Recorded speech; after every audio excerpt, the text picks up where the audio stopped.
Hey there, superstars. Have you ever noticed that you or your kids or your friends or your family or your workmates get sick more often on weekends? Or even worse, that you fall down sick on the first day of that holiday you've been looking forward to and planning for weeks, if not months? So I thought I'd explore whether this is really a thing. Is it actually true that we get sick more often on weekends and holidays? Or do we simply notice it a lot more because of its significance, because it occurs at a time when it's least desired? You know, I thought we'd look at the mechanics and the purpose of getting sick. Yes, sickness actually has a purpose. And explore this a little bit further in understanding the unfair timing of when sickness occurs. You see, when we get sick, this is actually our body fighting harder to be better. It's our body eliminating what needs to be eliminated. It's our body burning and destroying those bugs and those viruses and those bacteria that need to be destroyed. It's actually, when you think about it, it's a beautiful thing that the innate wisdom of our body can achieve.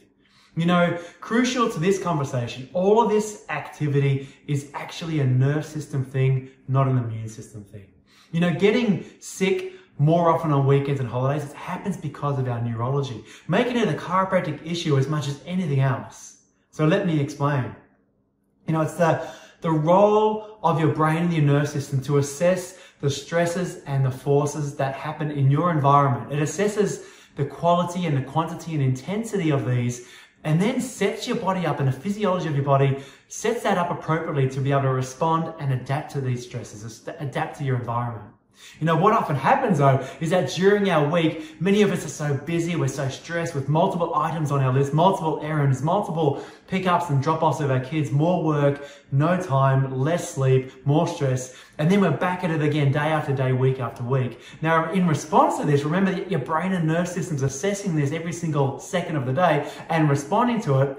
Your nerve system in response shifts into a sympathetic response. It tells your body to store, to protect, to push down, to suppress the energy of these stressful events and activities throughout your entire week. Then we get to the weekend, when we get to the first day of our holiday, we chill out, we relax, we let our guard down, and guess what? Our nerve system then responds by shifting out of that sympathetic, dominant fight or flight protective response, brings us back into a parasympathetic rest, digest, restore, and recover state, which means, guess what? We begin to deal with what has happened or what hasn't happened throughout the entire week. The rest, the digestion, the restoring, the eliminating, the recover, and that rebalance that your body hasn't been able to do in that sympathetic response. You know, our nerve system recognizes it's time to eliminate what needs to be eliminated, deal with what needs to be dealt with, burn bugs if it needs to be with a fever, get a little phlegmy to help eliminate what needs to be eliminated, knock you out for a day or two with tiredness so you can rebuild, regenerate, and restore what you haven't been able to restore. You know, over the weekend, once you've moved out of that sympathetic fight, flight, or freeze protective response, you're finally able to engage and express because you and your nerve system are finally out of that sympathetic response and into more of a restore, protect, or restore and recover response. You see, we often categorize this as being sick. We categorize this as being something wrong, something bad, something that's gone awry. However, it's absolutely essential if you haven't been able to adapt to the lifestyle you've led throughout the weeks and the months. It's essential if you've been living in a sympathetic dominant state. So I guess the question you might be asking, what's this got to do with chiropractic? You know, the primary reason chiropractic is so effective and so broad in its effectiveness is that link between the spine and the nerve system, particularly the link between the state of your spine and the state and the balance and the variability and the adaptability of your nerve system.